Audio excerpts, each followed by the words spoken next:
Lorsqu'on parle d'innovation et qu'on parle de grands projets, à notre échelle, à nous, gouvernement, c'est quoi nos grands projets? Je pourrais vous parler du nouveau CHUM, je pourrais vous parler du campus Outremont, je pourrais vous parler des nombreux legs du 375e auxquels nous nous associons par un financement important avec d'autres partenaires.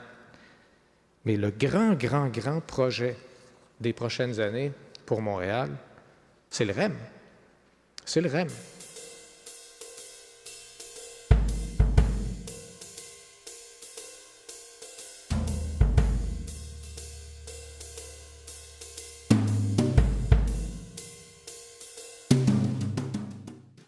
Le REM, ce n'est pas un slogan. 6 milliards d'investissements au cours des prochaines années à Montréal pour mettre en place le 4e plus grand réseau de transport automatisé au monde, à Montréal. Parce qu'il y a souvent des êtres humains, c'est toujours des êtres humains qui sont derrière les grands projets.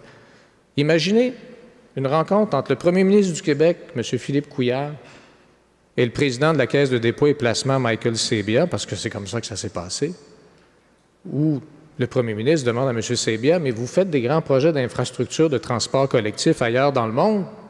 Vous avez participé à un projet à Vancouver. Pourquoi vous n'en faites pas au Québec? Bien, voulez-vous qu'on en fasse au Québec? Est-ce que vous avez mis en place les mécanismes pour qu'on le fasse au Québec? Est-ce qu'ici au Québec, c'est même possible de façon légale qu'un tel projet puisse être supporté par le bas de laine des Québécois? Alors, on s'est aperçu que non, on avait des mécanismes, des façons de faire, des lois, des règles qui empêchaient un tel projet de se faire, alors qu'il pouvait se faire ailleurs dans le monde.